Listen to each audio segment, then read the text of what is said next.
Salam sejahtera, terima kasih karena bersama dengan saya di Nazilin Unity Channel. Jangan skip video ini karena saya akan maklumkan kepada Anda clue siapa ahli politik yang dikatakan netizen sebagai bodoh sehingga sanggup menyimpan duit rasuah di rumah. Hari ini dalam video ini ada 3 perkara yang akan diberitahu. Pertama, di mana uang itu disimpan. Yang kedua, siapa orang yang beritahu, yang menyampaikan maklumat kepada SPRM. Yang ketiga pula ialah clue siapa ahli politik yang terlibat, yang berpengaruh terlibat ini bila berlaku. 3 perkara itu Anda akan tahu di dalam edisi pembongkaran pada malam ini yang kita petik dan kita analisis daripada laporan media Malaysia Kini. Hari ini kita digemparkan apabila SPRM telah pun menahan bekas eksekutif MBI ahli perniagaan kes rasuah Lombong Pasir. Jadi, saudara-saudara sekalian, dalam laporan sebelum ini yang memberitahu, baik, perkara pertama yang saya janji tadi, saya maklumkan kepada Anda siapa yang memberitahu, yang membawa polis kepada lokasi wang rasuah, menyimpan, mengumpul wang rasuah 5 juta ringgit itu di sebuah rumah. Yang memberitahu, membongkar rahsia ini, yang melaporkan, mereport ataupun membocorkan maklumat lokasi penyimpanan uang rasuah itu ialah sumber kata di dalam laporan di Malaysia Kini, lokasi Pangsapuri telah pun didedahkan oleh seorang suspek yang ditahan bagi membantu siasatan, kata sumber itu.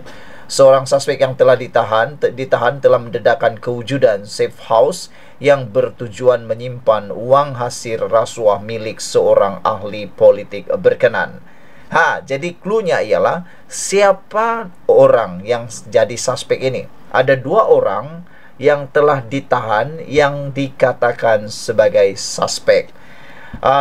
Menurut laporan di Malaysia Kini, sumber dalaman SPRM menyatakan serbuan itu dibuat pada jam 10 malam sebagai sebahagian daripada siasatan dakwaan rasuah oleh ahli politik berkenan.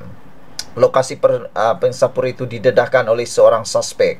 Dan menurut laporan sebelum ini, pada laporan kemarin, SPRM telah pun menahan bekas eksekutif MBI dan ahli perniagaan kes rasuah Lombong Pasir. Jadi, daripada pemahaman kita, 2 orang yang ditahan, suspek utama ini ialah bekas eksekutif MBI dan seorang lagi ahli perniagaan kes, ahli perniagaan.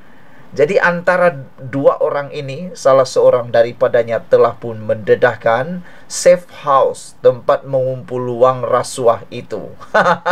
Jadi paling mudah nak tahu jawapan siapa yang dedahkan safe house, rumah selamat untuk menyimpan, mengumpul wang rasuah itu, hanya 2 pilihannya. Sama ada bekas eksekutif MBI itu ataupun ahli perniagaan tersebut.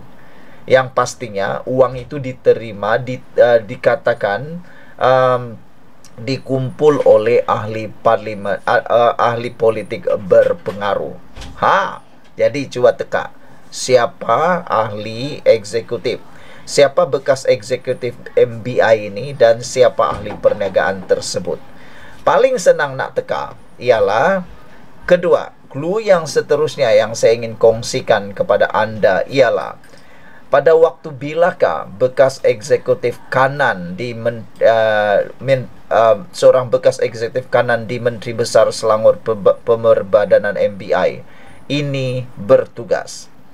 Nampaknya bekas eksekutif kanan MBI ini adalah antara 2 yang ditahan SPRM 3 hari lalu atas siasatan skandal rasuah berjuta-juta ringgit yang didakwa berhubung konsesi perlombongan pasir di bawah anak negeri syarikat cabang pelaburan negeri itu. Suspek kedua merupakan seorang ahli perniagaan. Dan bilakah mereka ini bertugas, atau bilakah bekas eksekutif kanan ini bertugas. Menurut maklumat yang SPRM kumpul setakat ini, suspek kedua, yaitu ahli perniagaan, telah didakwa bertindak sebagai orang tengah untuk mengutip suapan bagi pihak suspek pertama. Ada juga banyak pihak lain yang terlibat yang kita dah panggil semua, namun kedua-dua mereka dianggap sebagai suspek utama kami, kata sumber. Malaysia kini dimaklumkan seorang daripada suspek ditahan reman sehingga Selasa ini, manakala seorang lagi dibebaskan atas perintah mahkamah kerana masalah kesihatan. Menurut sumber yang rapat dengan siasatan, SPRM juga telah menahan 2 individu yang dikaitkan dengan syarikat pelumbungan pasir, tetapi mereka telah dibebaskan selepas disoal siasat. Skandal itu didakwa bermula apabila syarikat berkenan memohon konsesi daripada MBI 5 tahun lalu menurut seorang pegawai SPRM yang tidak mahu namanya disiarkan. Bermaksud, saudara-saudara sekalian, bekas eksekutif kanan MBI ini telah pun pernah bertugas 5 tahun lalu. Dia ialah bekas eksekutif kanan MBI 5 tahun lalu. Sebab menurut laporan ini, maklumat yang diterima mengatakan bahawa konsesi daripada MBI 5 tahun lalu. Tapi sumber tidak mahu namanya disiarkan. Bagaimanapun, rasuah itu dikatakan berterusan sejak syarikat itu memperoleh konsesi MBI.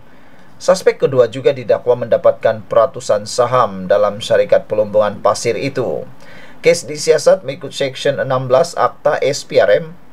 Setakat hari ini, SPRM telah membekukan kira-kira 15 akaun bank milik beberapa individu dan syarikat, termasuk yang dipercayai penyiasat digunakan untuk menyalurkan rasuah. Menurut sumber, SPRM juga sedang menyiasat sama ada ahli politik terkemuka itu mempunyai sebarang penglibatan dalam dakwaan rasuah itu. Kita akan lihat jika ada keperluan untuk merekodkan kenyataannya. Setakat ini, siasatan masih diteruskan, kata sumber itu ketika ditanya sama ada SPRM bercadang untuk memanggil ahli politik berkenan. Sementara itu, Ketua Pesuruhjaya SPRM Azam Baki ketika dihubungi mengesahkan penahanan tersebut. Saya sahkan ada 2 orang ditangkap yang didakwa terlibat dalam perbuatan rasuah berhubung mendapat konsesi pasir daripada MBI, katanya, namun enggan mengulas lanjut. Persoalan pada malam ini ialah siapa ahli politik berpengaruh itu. Dan yang pastinya ahli politik berpengaruh itu sudah berkuasa, pernah berkuasa. Dan yang pastinya melaporkannya pula adalah suspek yang telah ditahan oleh polis, oleh SPRM. Dan yang lebih menarik lagi, eksekutif kanan MBI yang dikatakan menjadi suspek ini telah pernah berkhidmat 5 tahun lalu. Siapakah orangnya? Anda mungkin boleh siasat sekarang di Google. Sekian dulu untuk kali ini. Jangan lupa tinggalkan komen Anda, tekan butang subscribe.